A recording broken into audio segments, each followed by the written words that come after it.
Asteroid ഇമ്പാക്റ്റുകളുടെ ഫലമായി ഭൂമിയുടെ ഉപരിതലത്തിലുണ്ടാകുന്ന ഗർത്തങ്ങളാണ് craters. ഭൂമിശാസ്ത്രപരമായും ജ്യോതിശാസ്ത്രപരമായും എല്ലാം വളരെയധികം പ്രാധാന്യം അർഹിക്കുന്ന ഒന്നാണ്. ഇതുവരെ ഭൂമിയുടെ ചരിത്രത്തിൽ സംഭവിച്ചിട്ടുള്ള നിരവധി ആഘാതങ്ങളിൽ കുറേയൊക്കെ നമുക്കത് മനസ്സിലാക്കാനായിട്ടുണ്ട്. അവയിൽ ഏറ്റവും വലുതായിട്ടുള്ള കുറച്ച് ക്രേറ്ററുകൾ ശ്രദ്ധിച്ചാൽ അത്തരം ഇമ്പാക്റ്റ് നാശനഷ്ടങ്ങൾ ചിന്തിക്കാവുന്നതിലും അപ്പുറമാകും. Welcome is Infotech.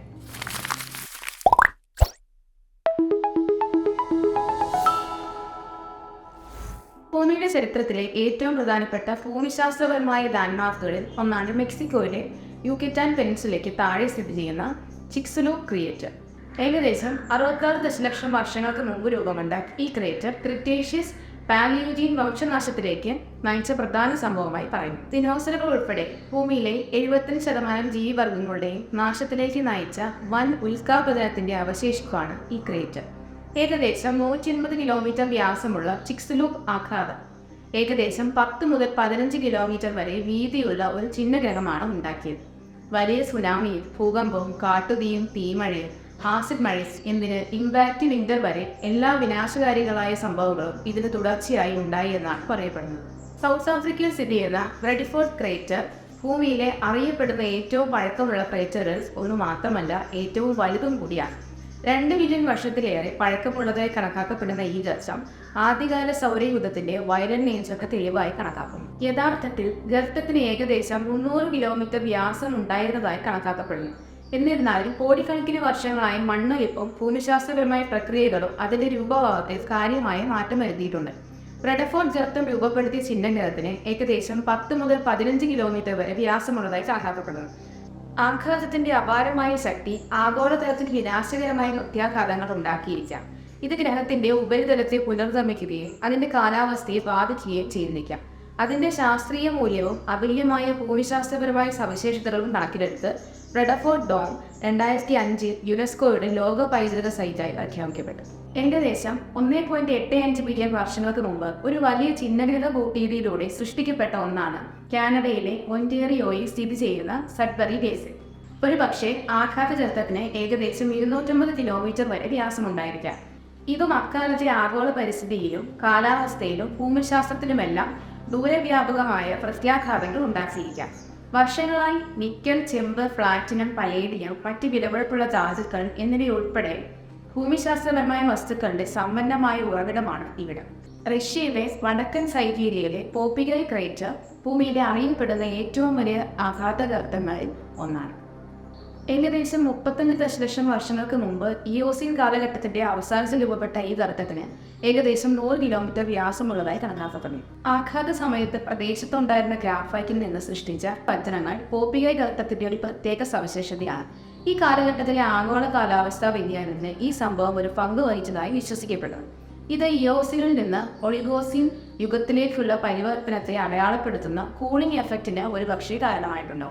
സൗത്ത് ഓസ്ട്രേലിയയിൽ സ്ഥിതി ചെയ്യുന്ന അക്രമാൻ ഗർത്തം ഭൂമിയുടെ ചരിത്രത്തെ രൂപപ്പെടുത്തിയ ശക്തമായ ആഘാതങ്ങളുടെ ഒരു പുരാതന സാക്ഷ്യമാണ്. ഏകദേശം 580 ദശലക്ഷം വർഷങ്ങൾ പഴക്കമുള്ളതായി കണക്കാക്കപ്പെട്ടിരുന്ന ഈ ഗർത്തം എഡിയക്കരൻ കാലഘട്ടത്തിലെ ഒരു വലിയ ചിഹ്നഗ്രഹമോ ധൂമകേതുക്കളുടെയോ ആഘാതത്താൽ രൂപപ്പെട്ട ഒരു പ്രധാന ഭൂമിശാസ്ത്ര സവിശേഷതയാണ്. അക്രമാൻ ഗർത്തം 90 കിലോമീറ്റർ വരെ വ്യാസമുള്ളതായി കണക്കാക്കപ്പെടും. ഓസ്ട്രേലിയയിലുടനീളമുള്ള സെഡിമെന്ററി ലെയേഴ്സിൽ ഗർത്തത്തിൽ നിന്നുള്ള ഇമ്പാക്റ്റ് ഭാഗങ്ങൾ കണ്ടെത്തിയിട്ടുണ്ട്. ഇത് ആഘാതത്തിന്റെ ദൂരവ്യാപകമായ പ്രത്യാഘാതങ്ങൾക്ക് തെളിവ് നൽകുന്നു. ഈ ഇജക്റ്റ പാളികൾ വിവിധ പ്രദേശങ്ങളിലുടനീളം ഭൂമിശാസ്ത്രപരമായ സമയരേഖകൾ പരസ്പരം ബന്ധിപ്പിക്കുന്നതിൽ പ്രധാന പങ്ക് വഹിച്ചിട്ടുണ്ട്. യുണൈറ്റഡ് സ്റ്റേറ്റ്സിൽ സ്ഥിതി ചെയ്യുന്ന ചെസപ്പീക്ക് ബേ ഗർത്തം ഭൂമിയിലെ ഏറ്റവും പുതിയതും പ്രധാനപ്പെട്ടതുമായ ഗർത്തങ്ങളിൽ ഒന്നാണ്. ഏകദേശം 35.5 ദശലക്ഷം വർഷങ്ങൾക്ക് മുമ്പ് ഇയോസീൻ യുഗത്തിന്റെ അവസാനത്തിൽ ഒരു വലിയ ചിഹ്നഗ്രഹമോ വാൽനക്ഷത്രമോ ഗ്രഹവുമായി കൂട്ടിയിടിച്ചിട്ടാണ് ഈ ഗർത്തം രൂപപ്പെട്ടത്. വടക്കേ അമേരിക്കയുടെ കിഴക്കൻ തീരത്ത് ചെസാപീക്ക് ബേയുടെ താഴത്തെ ഭാഗത്തിനും ചുറ്റുമുള്ള പ്രദേശങ്ങൾക്കും താഴെയാണ് ഇത് സ്ഥിതി ചെയ്യുന്നത്. ഈ ആഘാത സംഭവം ഏകദേശം 85 കിലോമീറ്റർ വ്യാസമുള്ള ഒരു ഗർത്തം സൃഷ്ടിച്ചു. ഇത് യുണൈറ്റഡ് സ്റ്റേറ്റ്സിലെ അറിയപ്പെടുന്ന ഏറ്റവും വലിയ ആഘാത ഘടനകളിൽ ഒന്നായി മാറി. അറ്റ്ലാന്റിക് തീരപ്രദേശത്തെ പുനർരൂപകൽപ്പന ചെയ്ത വൻ സുനാമികളും ആഗോള കാലാവസ്ഥാ പ്രത്യാഘാതങ്ങളും ഉൾപ്പെടെയുള്ള വലിയ പാരിസ്ഥിതിക പ്രത്യാഘാതങ്ങൾ ഈ ആഘാതം കാരണം ഉണ്ടായിട്ടുണ്ടാകാം. റഷ്യയിലെ നെമിസ് ഓട്ടോണമസ് ഒറിയിൽ സ്ഥിതി ചെയ്യുന്ന കാരാഗർത്തം 75 ദശലക്ഷം വർഷങ്ങൾക്ക് മുമ്പ് അവസാന ക്രിട്ടീഷ്യസ് കാലഘട്ടത്തിൽ ഇരട്ട ചിഹ്നഗ്രഹത്തിന്റെ ആഘാതത്താൽ സൃഷ്ടിക്കപ്പെട്ടതായി വിശ്വസിക്കുന്നു. രണ്ട് ആകാശഗോളങ്ങളുടെ ഒരേ സമയം അല്ലെങ്കിൽ അടുത്തടുത്ത് സംഭവിച്ച ആഘാതത്താൽ കാരാഗർത്തത്തിനൊപ്പം അടുത്തുള്ള ഉത്സ്കാര ആഘാതഘടനയിൽ ഉൾപ്പെടുന്ന ഈ സംഭവം ശ്രദ്ധേയമാണ്. ഇത് ഭൂമിശാസ്ത്ര രേഖയിലെ അപൂർവ സംഭവമാണ്. കാര ക്രേറ്ററിന് തന്നെ ഏകദേശം 65 കിലോമീറ്റർ വ്യാസമുണ്ട്. സൗത്ത് ആഫ്രിക്കയിലെ കലഹാരി മരുഭൂമിയിൽ സ്ഥിതി ചെയ്യുന്ന മൊറോക്കൻ ക്രേറ്റർ ഭൂമിയുടെ ചരിത്രത്തെ രൂപപ്പെടുത്തിയ ഖഗോള സംഭവങ്ങളുടെ പ്രബലമായ സാക്ഷ്യമാണ്. 145 ദശലക്ഷം വർഷങ്ങൾക്ക് മുമ്പ് ദിനോസറുകൾ വിഹരിച്ചിരുന്ന ജുറാസിക് കാലഘട്ടത്തിന്റെ അവസാനത്തിൽ ഒരു ചിഹ്നഗ്രഹത്തിന്റെ ആഘാതത്താൽ ഈ ഗർത്തം രൂപപ്പെട്ടു. ഏകദേശം 70 കിലോമീറ്റർ വ്യാസമുള്ള മൊറോക്കോൺ ഗർത്തം ഭൂമിയിലെ അറിയപ്പെടുന്ന വലിയ ആഘാതഘടനകളിൽ ഒന്നാണ്. ഈ ഗർത്തത്തിന് ഉത്തരവാദിയായ ചിഹ്നഗ്രഹത്തിന് നിരവധി കിലോമീറ്ററുകൾ വരെ വ്യാസമുള്ളതായി കരുതപ്പെടുന്നു. മൊറോക്കോ ഗർത്തത്തിന്റെ ഏറ്റവും ആകർഷകമായ വശങ്ങളിലൊന്ന് യഥാർത്ഥ ചിഹ്നഗ്രഹത്തിന്റെ ശകലങ്ങൾ ഗർത്തത്തിനുള്ളിൽ കണ്ടെത്തി എന്നതാണ്.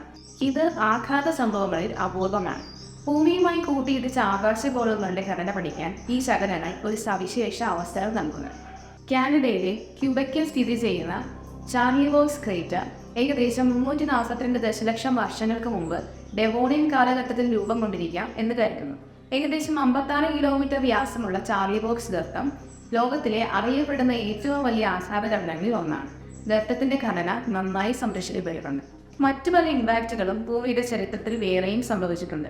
നമുക്ക് തെളിവുകളൊന്നും ലഭിക്കാത്ത ചില ആഘാതങ്ങൾ ഇതിനേക്കാളൊക്കെ വലുതും ചെറുതുമായി വേറെയും സംഭവിച്ചിട്ടുണ്ടാകാം. എന്തു തന്നെയായാലും ഇത്തരം ഇമ്പാക്റ്റുകൾ ഭൂമിയിലെ ജൈവ പരിണാമത്തിനും ഭൂമിശാസ്ത്രപരമായും കാലാവസ്ഥാപരമായും കാര്യമായി പങ്കുവച്ചിട്ടുണ്ടാകും എന്നുള്ളത് കാര്യം നിസ്സംശയം പറയാനാവും. നിങ്ങൾക്ക് ഈ വീഡിയോ ഇഷ്ടമായെങ്കിൽ please like, share and subscribe. Thanks for watching. By.